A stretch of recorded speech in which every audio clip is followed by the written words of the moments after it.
मेरे सम्मानित पाठकगण, advocate KB. Singh आपका तहे दिल से स्वागत करता है। अब मैं भारतीय नागरिक सुरक्षा संहिता की धारा 157 के बारे में आपको बताता हूँ। आप लोग ध्यानपूर्वक सुने एवं इसका लाभ उठाएं। भारतीय नागरिक सुरक्षा संहिता की धारा 157 के अनुसार यह धारा उस स्थिति से संबंधित है जब किसी व्यक्ति के खिलाफ धारा 152 के तहत कोई आदेश जारी किया गया हो और वह व्यक्ति कारण बताने के लिए मजिस्ट्रेट के सामने उपस्थित होता है। उस आदेश को क्यों लागू किया जाना चाहिए, इस प्रक्रिया में मजिस्ट्रेट उस व्यक्ति के कारणों को सुनता है, आवश्यकता अनुसार साक्ष्य भी लेता है। यदि मजिस्ट्रेट को यह उचित लगता है कि वह आदेश की मूल रूप से या आवश्यक संशोधनों के साथ अंतिम कर सकता है। यदि आदेश उचित नहीं पाया जाता है तो उस व्यक्ति के खिलाफ आगे कोई कार्रवाई नहीं की जाती है।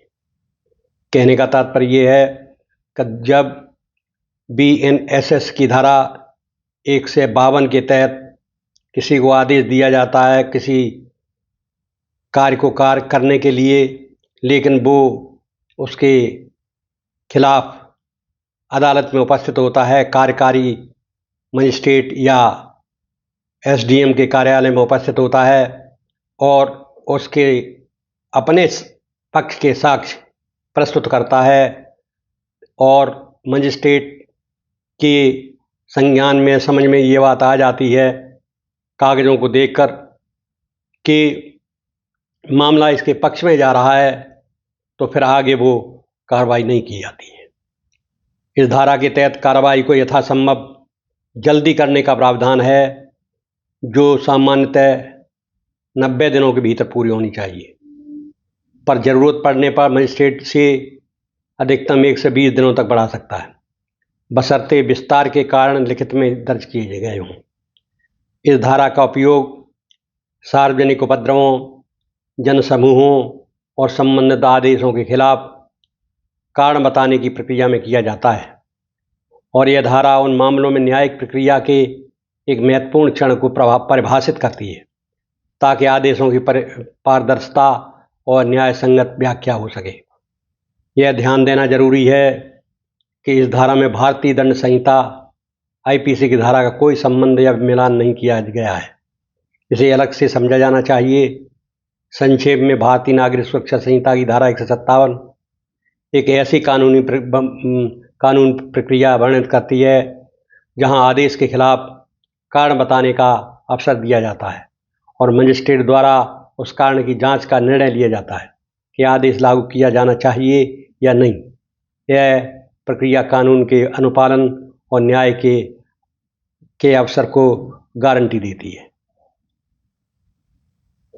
इस प्रकार आपने देखा कि धारा 157 एक महत्वपूर्ण धारा है।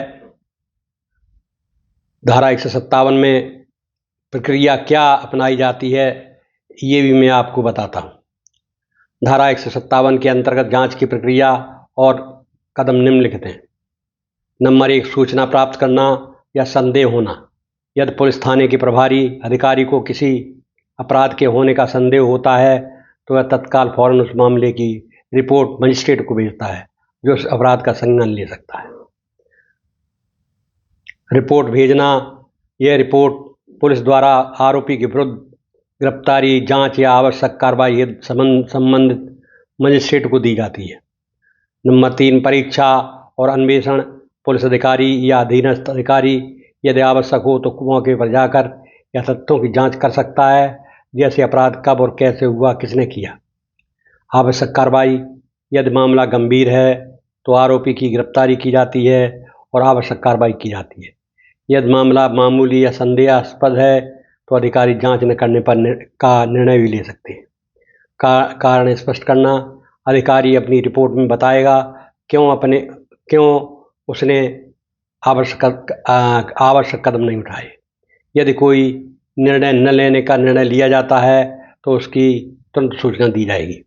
समय सीमा जांच में देरी न हो, इसलिए उच्चतम न्यायालय द्वारा निर्देशित समय सीमा के अंतर्गत एक रिपोर्ट तैयार की जाती है और यदि आवश्यक हो तो अधिकतम समय सीमा बढ़ाई जा सकती है।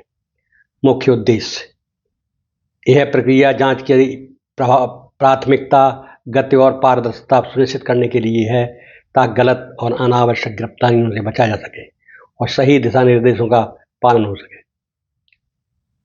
धारा 157 पुलिस की जांच एवं रिपोर्टिंग प्रक्रिया का प्रारंभिक चरण है, जिसमें पुलिस अधिकारी को तुरंत रिपोर्ट भेजनी, मौके पर जांच करनी और आवश्यक कार्रवाई करने का निर्णय लेना होता है। सभी कदम समयबद्ध और न्याय संगत होने चाहिए। इस प्रकार आपने देखा कि ये धारा, इसके अंतर्गत पुलिस और प्रशासन दोनों जो है साथ साथ काम करते हैं।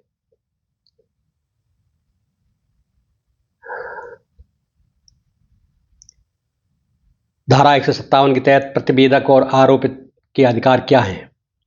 धारा 157 के तहत प्रतिवेदक और आरोपित के अधिकार निम्नलिखित हैं।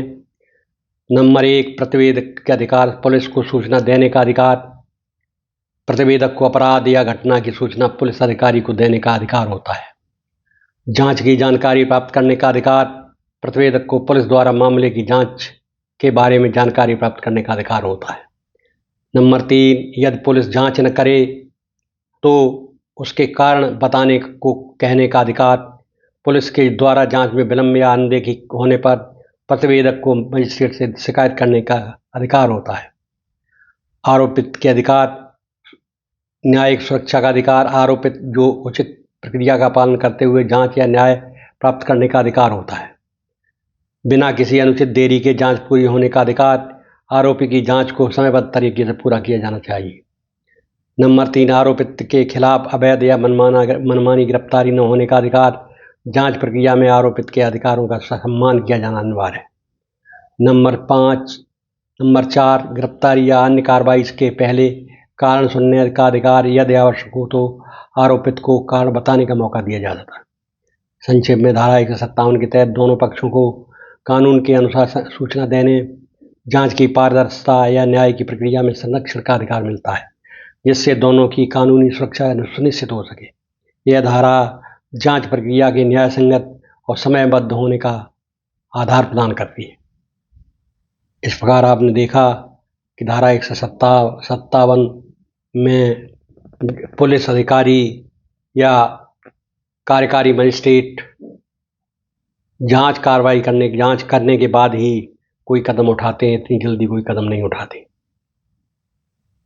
इस प्रकार आपने धारा 157 भारतीय नागरिक सुरक्षा संहिता को सुना, जाना।